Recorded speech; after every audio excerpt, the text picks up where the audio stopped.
تعالوا نعمل بقى مع بعض الكنافة القمر دي زي ما انتم ما شايفين كده. طبعا مش هنخش ندفع 500 و 600 جنيه فيها، لا احنا بأقل التكاليف هنعملها في البيت. طبعا زي ما انتم ما شايفين كده الشكل بيتكلم عن نفسه، ومش قادرة اوصف لكم كان طعمها عامل ازاي. قسما بالله احلى من اللي بنشتريها بمليون مرة من المحل. طبعا بأقل التكاليف انت هتعمليها في البيت. لو اول مرة تشوفيني ما تنسينيش في لايك واشتركي في القناة ودوسي على كلمة الكل عشان يوصلك كل جديد. بصوا، بسم الله ما شاء الله، مش قادره اوصف لكم. طبعا انا لما دخلت المحل يعني جات لي صدمه بصراحه من سعرها، فقلت لا انا لازم اعملها في البيت. وعملتها فعلا وكانت باقل التكاليف. قسما بالله كان طعمها تحفه، وكانت جميله جدا جدا ومش قادره اوصف لكم. طبعا اي نوع فاكهه انت حابه تحطيه حطيه. طبعا انا حطيت مانجا، وحطيت كمبوت اناناس، وبديل اللوتس، وشوكولاته نوتيلا. انت حابه بقى تزيني اي تزيين انت حباه ومتاحه عندك اعملي. لو عملتيها كلها مانجا ومتاحه عندك اعمليها، عملتيها كلها شوكولاته برضو، اي حاجه متاحه عندك اعمليها، مش هتكلفك خالص. طبعا هنا معانا اول معلش اسفه، نص كيلو كنافه. طبعا دي لازم نجيبها ونحطها في الفريزر شويه عشان خاطر تجمد معانا. طبعا زي ما انتم ما شايفين، لو متاح عندك كبه افرميها في الكبه هتنعم معاكي، مش متاح عندك اعمليها بالسكينه زي ما انت ما شايفه كده. طبعا انا فرطتها بايدي وقطعتها بالسكينه. لسه بقى هجيب الكبه وهعمل في الكبه وهغسلها وكده، لا، على طول كده في السريع قطعتها وحطيتها في قلب الطبق. وهنجيب سكر بودره هنحطه عليها، وكنا مسيحين كوبايه سمنه. لو حابه لو حابه تحمريها على البوتاجاز من فوق مفيش مشكله، بس هتاخد منك سمنه كتير. طبعا وانا بقولك ايه، احنا حابين نوفر، عايزين نوفر يا جماعه ونعملها في الفرن. طبعا هنا انا حطيت سكر بودره زي ما انتم ما شايفين كده، تمام. وهنحط كوبايه السمنه دي. طبعا لو عملتيها على البوتاجاز من فوق هتحتاجي ازيد من كوبايه سمنه. طبعا هنقلب بقى السكر بالكنافه، وبعدين هننزل بالسمنه بتاعتنا. وبعد كده هنجيب صينيه ونحطها في قلب الصينيه وهندخلها الفرن على درجه حراره 200 في الرف الاوسط. بس في غلطه انا عملتها فلازم اقول لكم عليها. طبعا ما تحطوهاش في صينيه صغيره. ليه؟ لاني هتحمر من فوق ومن تحت ومن النص هتكون بيضه. لا، لازم نحطها في حاجه مفروده عشان خاطر كلها تاخد لون واحد. طبعا بصوا، ادي الصينيه الصغيره اهيت، دي الغلطه اللي انا عملتها. دهنتها سمنه وحطيتها. طبعا بصوا انا زي كني بعمل صينيه كنافه، فانا حبيت ان انا اقول لكم على الغلطه دي عشان خاطر يعني محدش يعملها. بصوا، وهدخلها طبعا الفرن. طبعا هتطلع بقى متحمره من فوق ومن تحت.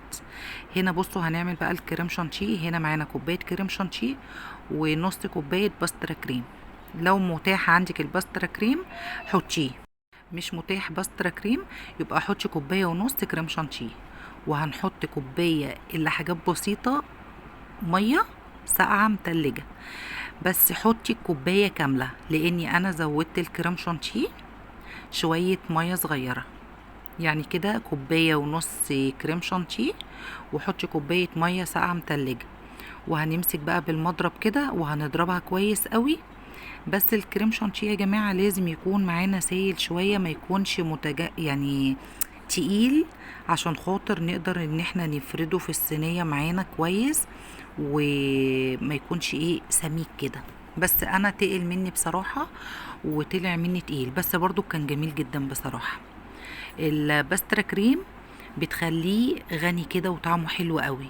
مش متاحة عندك حطي لبن بودرة مع الكريم شانتيه، حطي معلقتين لبن بودرة. بصوا بقى الغلطة اللي انا عملتها، بصوا يعني بصوا من القلب بتاعها لونه بيدي ازاي. انا حبيت برضو اعرفكم عشان ما تغلطوش نفس غلطتي دي. طبعا هنفضيها في صاجة كبيرة كده، تمام. حابة تحمريها من فوق حمريها، بس هتستهلكي سمنة كتير. بس كده احسن، لما تحطي كوبايه سمنه احسن ما تستهلكي كوبايه يعني سمنه كتير. هنا هنجيب بقى الصينيه دي. لو متاحه عندك الصينيه دي حطي فيها، مش متاحه في اي صينيه بتاعتنا احنا بنستخدمها هنعمل فيها. ماشي. هنفرد طبعا قاع الصينيه كده بالكريم شانتيه كويس. طبعا عشان تبقوا عارفين انا ما حطيتش على الكنافه شربات، عشان خاطر احنا حاطين سكر بودره. هنا طبعا زي ما انتم ما شايفين هفرد الناحيه التانية. لو متاحه عندك الصينيه ديت اعملي فيها، مش متاحه في الصينيه الالومنيوم اعملي فيها واقسميها يا نصين يا 4 اجزاء. انت هتقدري تعرفي انت بتعملي ايه، يعني انت وانت بتعمليها هتكوني عارفه انت بتعملي ايه، وهتقدري تقسميها عشان خاطر ايه تحشيها يعني من النص وكده. طبعا بصوا حطينا بقى طبقة كنافة، وبعد ما هنحط طبقة كنافة هنحط برضو في الناحية التانية، يبقى كده حطينا في الناحيتين. وهنجيب بقى اللهم صل على النبي.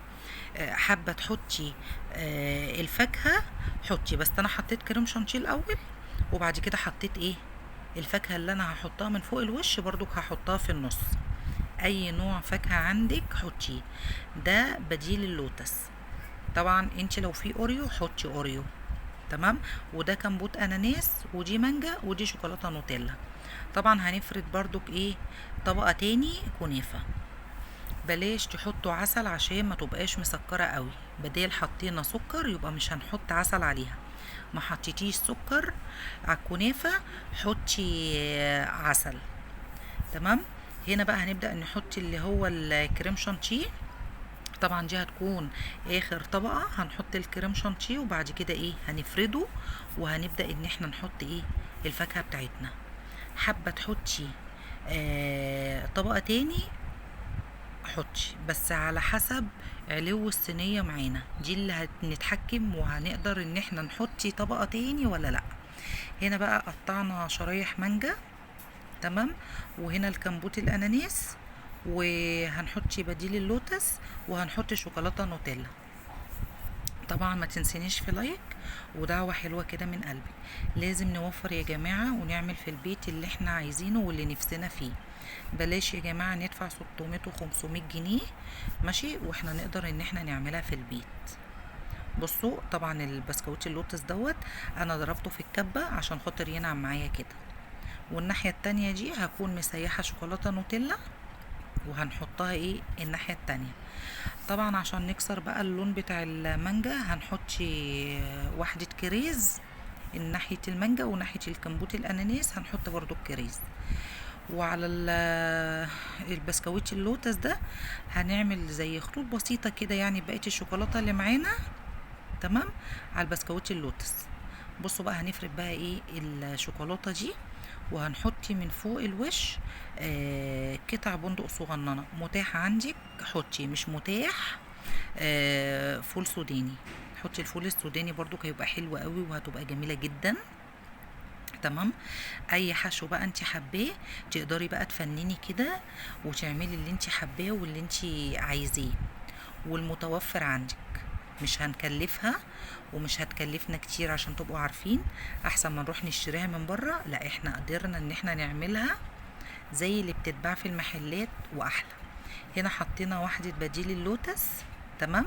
والناحية التانية هنحط بقى اللي هو البندق دوت، وهنحط الكريز.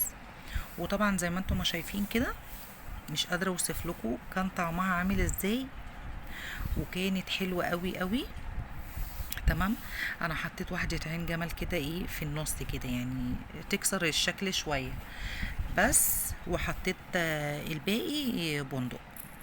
طبعا زي ما انتم ما شايفين كده وفروا واعملوا حاجتكم في البيت هتبقى حلوة قوي بدل ما تدفعوا 600 جنيه. طبعا وما تنسونيش في لايك، ويا رب وصفة اليوم تعجبكم. واللي ما اشتركتش في القناة تشترك وتدوس على كلمة الكل عشان يوصلها كل جديد. وقولولي ايه رأيكم، وانا مستنية رأيكم تكتبولي في الكومنتات ايه رأيكم، وقولولي ايه رأيكم واعمل لكم ايه تاني. والسلام عليكم ورحمة الله وبركاته.